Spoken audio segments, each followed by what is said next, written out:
Study IQ IAS, अब तैयारी हुई अफोर्डेबल।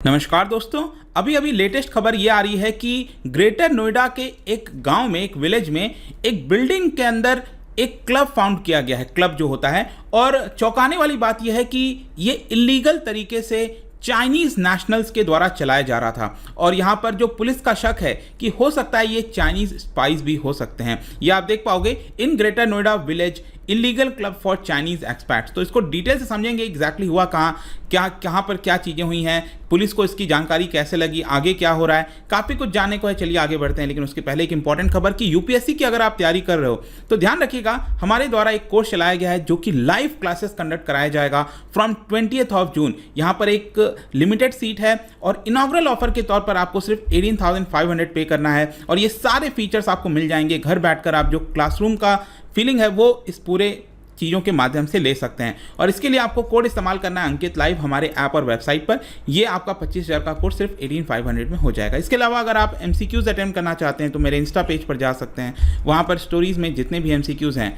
उसको आप अटेम्प्ट कर पाएंगे। चलिए शुरुआत करते हैं और सबसे पहले देखते हैं एग्जैक्टली अभी हो क्या रहा है। देखिए, गौतम बुद्ध नगर पुलिस ने यहाँ पर एक चाइनीज स्पाई का रिंग प्रोबेबली यहाँ पर बताया गया है कि पकड़ा है, जो कि ऑपरेट किया जा रहा था from an ordinary village of the district. मतलब जो गौतम बुद्ध नगर डिस्ट्रिक्ट है, जो ग्रेटर नोएडा जिसको आप कहते हो, वहाँ पर एक विलेज में से यहाँ पे चाइनीज स्पाई का रिंग ऑपरेट किया जाता था। और इसका जो अगर आप तार देखोगे तो ये भारत के नॉर्थ ईस्ट से भी जुड़ा हुआ देखने को मिलेगा। इसके अलावा भारत के कई राज्य हो गए, उत्तर प्रदेश, गुजरात, वेस्ट बंगाल, वो मैं आपको एक एक करके बताऊंगा। लेकिन हुआ क्या कि ट्यूसडे की ही बात है, ये सारा जो मैटर है वो पुलिस के सामने तब आया जब यहाँ पर उन्होंने ग्रेटर नोएडा के घरबरा विलेज के एक बिल्डिंग में रेड किया। और उस रेड के दौरान पता चला कि वहां पर चाइनीज ओनली क्लब फाउंड किया गया। मतलब एक प्रकार का क्लब था जिसमें सिर्फ चाइनीज वहां पर जाते थे और उसमें कुछ जो इंडियंस हैं जो इसके अंदर शामिल थे वो भी उसके अंदर पाए गए। और साथ ही साथ वहां पर हर एक चीज़ चाइनीज के अकॉर्डिंगली की जाती थी। इनफैक्ट बताया जाता है कि एक सेफ हाउस की तरह भी इसको रखा जाता था और एक मीटिंग स्पॉट हुआ करता होगा। और 20 चाइनीज नेशनल प्रोबेबली वहां पर इलीगल तरीके से भारत के अंदर रह रहे थे। लेकिन सबसे पहला क्वेश्चन ये आता है कि ये जो क्लब है ग्रेटर नोएडा के अंदर, इसके बारे में पुलिस को कैसे पता चला। एक्चुअली क्या हुआ था कि SSB आपको पता होगा, पैरामिलिट्री जो फोर्स है हमारी, जो कि इंडिया नेपाल बॉर्डर पर निगरानी रखती है, उन्होंने यहां पर एक टिप ऑफ दिया था पुलिस को और यहां पर 2 चाइनीज नेशनल्स को पकड़ा था। और उसी से पूछताछ करके SSB ने जो है वो पुलिस को इन्फॉर्म किया कि कुछ इस तरह की चीजें लग रही हैं, आप वहां पर जाकर सर्च करो। तब जाकर यहां पर जो इंटरोगेशन किया गया है उसके बाद पता चला कि नोएडा के सबर्ब में इस तरह का कुछ इलीगल क्लब है जो कि चाइनीज नेशनल के द्वारा चलाया गया। आगे चलकर जब यहां पर इसके बारे में और पूछताछ की गई, वहां पर रेड किया जाने की कोशिश करने लगी, तो मंडे की बात है, यहां पर आप 2 पर्सन देख सकते हो। एक का नाम है, एक चाइनीज नेशनल है, ह्यू फी, 36 ईयर्स का है, और एक लड़की है, यहां पर आप देख पाओगे,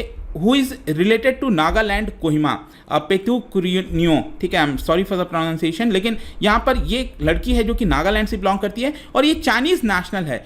वो बेसिकली यहाँ पर अरेस्ट किए गए। सबसे पहले पुलिस क्या की कि वहाँ पर नोएडा के जो JP ग्रीन्स आपने सुना होगा, उनके घर पर उनको गिरफ्तार करने गई थी, लेकिन वो लोग थे नहीं। फिर गुरुग्राम के एक होटल से वहाँ से उनको जो है पकड़ा गया। और फिर यहाँ पर जो चाइनीज नेशनल फी जो मैंने बताया, उससे जब पूछताछ की गई है तब उसने रिवील किया कि नोएडा के अंदर यहाँ पर एक नाइट क्लब है जिसका वो ओनर है। और उसके बाद ये जो घरबरा विलेज है वहाँ पर ये पूछताछ किया गया। पूछताछ करने के बाद उनसे ये भी पता चला कि ये जो क्लब होगा वहां पर करीब 15 से 20 चाइनीज नेशनल्स लोग रह रहे थे। लेकिन जैसे उनको पता चला कि पुलिस वहां पर आ गई है तो वहां से वो भाग खड़े हुए। और वहां पर एक्चुअली क्या हुआ, 6 लड़कियों को छोड़कर वो चले गए, जिसमें से 4 लड़कियां नॉर्थ ईस्ट की थी और 2 नेपाल की थी। इनफैक्ट यहां पर पुलिस का ये भी कहीं ना कहीं शंका है कि हो सकता है कि इसी चीज़ के माध्यम से हनी ट्रैपिंग भी किया जाता होगा। हनी ट्रैपिंग आपको अक्सर न्यूज़ में सुनने को मिलता है कि आर्मी ऑफिसर्स वगैरह के साथ किया जाता है कि देश की जो सिक्योरिटी वगैरह जैसी चीज़ें हैं जो कि रिवील नहीं करनी चाहिए,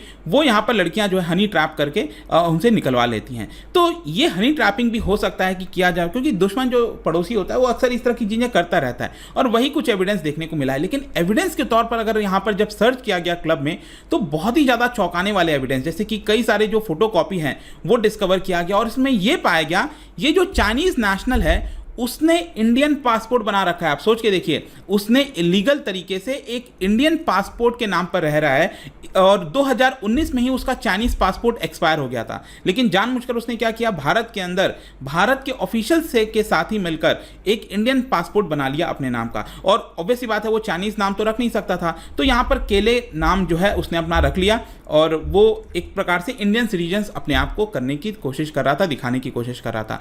फिर उसके बाद ऑब्वियसली बात है, ये जो पासपोर्ट है वो पता लगाया गया कि ये कोलकाता से इशू कराया गया है। तो नोएडा की पुलिस ने यहाँ पर फिर वेस्ट बंगाल के जो पासपोर्ट ऑफिस है उनसे कांटेक्ट किया, क्योंकि उसमें जो एड्रेस लिखा था वो वेस्ट बंगाल का जो दार्जिलिंग एरिया है वहाँ से वो एड्रेस मिला है। और इसके अलावा यहाँ पर पुलिस का ये कहना है कि हमने बाकी की जो एजेंसीज हैं उनको यहाँ पर साथ में ले लिया है और इसके बारे में डीप इन्वेस्टिगेशन की जा रही है कि आखिरकार एग्जैक्टली ये चाइनीज लोग कर क्या रहे हैं, उनसे इंटरोगेट किया जा रहा है। और इसके अलावा यहाँ पर ये जो चाइनीज नेशनल है दे आर इंग्लिश स्पीकिंग।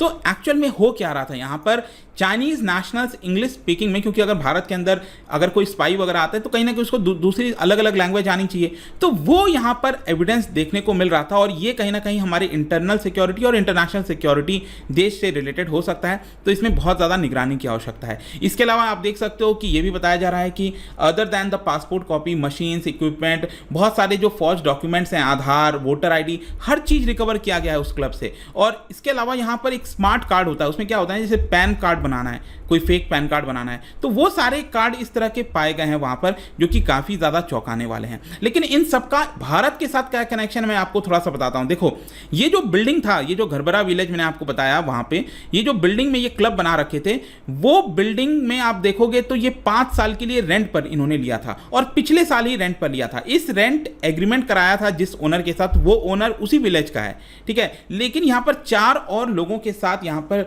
ये रेंट एग्रीमेंट कराया गया 5 साल के लिए। अब 4 लोग में से एक तो पर्सन पकड़ा गया जो चाइनीज नेशनल है, और बाकी के जो 3 लोग हैं वो इंडियन हैं। और उनसे यहां पर उनको ढूंढने की कोशिश करी है जो पुलिस है कि आखिरकार ये इंडियंस के साथ मिलकर करना क्या चाह रहे थे भारत के अंदर। इसके अलावा यहां पर एक और मैं आपको इंटरेस्टिंग चीज बताता हूं, पुलिस को इसके बारे में कुछ ना कुछ भनक लगी थी 3 महीने पहले भी, और 3 महीने पहले भी यहां पर कुछ इलीगल क्लब जैसा चीज सुनाई दिया था पुलिस को, और पुलिस उस जगह पर भी गई थी, इलाके पर भी गई थी, ताकि इसके बारे में इन्वेस्टिगेट कर सके, वहां पर कुछ पाया जा सके। लेकिन 3 महीने पहले पुलिस उस लोकेशन पर आई थी, वहां पर पुलिस को कुछ नहीं मिला था, मतलब आसपास का एरिया देखी होगी लेकिन उस बिल्डिंग तक नहीं पहुंची होगी। सरप्राइजिंगली अब यहां पर फाइनली पुलिस ने जो है ये सारी चीजें पाली हैं। और साथ ही साथ यहां पर पुलिस का यह भी कहना है कि जो इंडियंस हैं यहां पर जो शामिल, उनको हम ढूंढने की कोशिश कर रहे हैं, क्योंकि उनसे अगर हम पूछताछ करेंगे, चीजें पकड़ी जाएंगी तो काफी कुछ सामने निकल कर आ सकता है कि आखिरकार ये जो चाइनीज नेशनल्स हैं वो भारत के अंदर क्या करना चाह रहे हैं। अब ये जो पूरा क्लब है, मैंने आपको बताया इलीगल क्लब,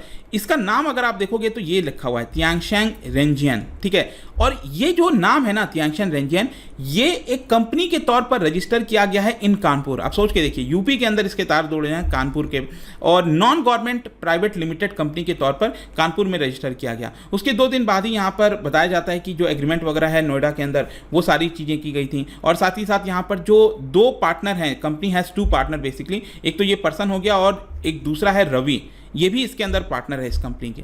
तो ये सारी चीज़ें देखने को मिलेगी। लेकिन एक और चीज़ मैं आपको बताता हूँ, जो चाइनीज़ नेशनल्स है ना, वो कई देश में, ये ऐसा नहीं कि सिर्फ भारत में ऐसा कर रहे हैं। आप देखो कि कंबोडिया के अंदर ये मामला सामने आया था। कंबोडिया में क्या था कि यहाँ पर कंबोडिया और चाइना मिलकर ये रिम नेवल बेस, ठीक है, ये यहाँ पर एक कंस्ट्रक्ट कर रहे हैं। चाइना जो अपना पोर्ट एक प्रकार से आप कह सकते हो कंस्ट्रक्ट कर रहा है, उसी के पास नॉर्थ वेस्ट में एक जगह है, यहाँ पर छोटा सा टाउन है शिनॉकविल। बेसिकली क्या है कि वहाँ पर बहुत सारे चाइनीज़ नेशनल्स हैं और ड्रग हो गया, बहुत सारी चीज़ें, चाहे गैम्बलिंग हो गई, क्लब हो गया, ये सब कुछ बैन है वहाँ पर। लेकिन उसके बावजूद भी लीगल तरीके से चाइनीज़ नेशनल चीज़ों को वहाँ पर चलाते हैं। पुलिस ने वहाँ पर भी चाइनीज़ नेशनल्स को पकड़ा था कंबोडिया के अंदर। तो जब मैंने इस न्यूज़ के बारे में जो है सुना कि भारत के ग्रेटर नोएडा में इस तरह की चीज़ें हो रही हैं, तब मुझे कहीं ना कहीं यही वाली चीज़ें याद आई, क्योंकि रिसेंटली ये पूरा मामला हुआ था, कंबोडिया के अंदर भी इस तरह की चीज़ें हो रही थी। जहाँ तक चाइनीज़ एम्बेसी का सवाल है, एक्चुअली क्या होता है कि जब भी इस तरह की चीज़ें होती हैं, जो चाइनीज़ एम्बेसी है वो फिर पुलिस से जो है बात करती है कि हमारे लोगों को आपने पकड़ लिया, उसको छोड़ो, ठीक है। कई बार देखा होगा ना आपने, भारत के भी कुछ लोग अगर चाइना में गिरफ्तार हो रहे हैं तो हमारी एम्बेसी कॉन्टैक्ट करती है। तो यहाँ पर अभी तक क्या हुआ है कि चाइनीज़ एम्बेसी ने कॉन्टैक्ट ही नहीं किया है ग्रेटर नोएडा पुलिस से। और ये भी काफ़ी सरप्राइजिंग है। अभी के लिए दोनों जो पर्सन को अरेस्ट किया गया था, जो कोहिमा की लड़की है और ये जो चाइनीज़ नेशनल है, दोनों को जुडिशियल कस्टडी में रखा गया है और कोर्ट से यहाँ पर इंटरोगेशन करने के लिए यहाँ पर फर्दर उनको जो है रखा जाएगा। अब देखते हैं क्या होता है। लेकिन यहाँ पर जो डीसीपी हैं उस डिस्ट्रिक्ट की, उनका ये कहना था कि हमने जो सिक्योरिटी है आसपास के एरियाज़ की, और स्पेशली जो फॉरेन नेशनल्स रह रहे हैं आसपास के एरियाज़ में, क्या उनके पास वैलिड पासपोर्ट है नहीं है, वीज़ा है नहीं है, वो हम सारी जानकारी अब और ज़्यादा करने की कोशिश कर रहे हैं। क्योंकि आशंका है कि हो सकता है और भी ज़्यादा चाइनीज़ नेशनल्स इलीगल तरीके से भारत के अंदर रह रहे होंगे। उनकी मंशा क्या होगी नहीं पता, बट डेफिनेटली एक बड़ी खबर यहाँ पर आई थी। तो आई होप कि आपको अच्छे से समझ में आ गया होगा पूरा मामला एग्जैक्टली है क्या। जाने से पहले एक इंटरेस्टिंग क्वेश्चन क्या बता सकते हो, क्योंकि हम अलग अलग एजेंसीज की बात कर रहे हैं, तो एक आपने सुना होगा नेशनल इन्वेस्टिगेशन एजेंसी। दो स्टेटमेंट है एनआईए के बारे में, आपको बताना है कौन सा करेक्ट है। इसका राइट आंसर आपको पता ही है। मेरे इंस्टाग्राम पर तो मिलेगा ही, वहाँ पर अगर आप नहीं हो कोई बात नहीं, टेलीग्राम से भी ले सकते हैं इसका सही उत्तर। मैं कई सारे जो एमसीक्यूज हैं वो यहाँ पर स्टोरीज में डालता रहता हूँ, आप जाकर प्ले कर सकते हो। बाकी अगर आपको पीडीएफ चाहिए तो टेलीग्राम पर आइए, अलग अलग सोशल मीडिया पर आप जुड़ पाओगे। और जैसा मैंने बताया यूपीएससी की तैयारी कर रहे हैं, use this code Ankit live, क्योंकि इससे आपको डायरेक्टली पूरा डिस्काउंट मिलेगा और आप जो लाइव क्लास है उसको अटेंड कर पाएंगे। आई होप कि वीडियो आपको पसंद आया होगा। मिलता हूं आपसे next time. Till then thank you very much, see you soon. Study IQ IAS, अब तैयारी हुई अफोर्डेबल।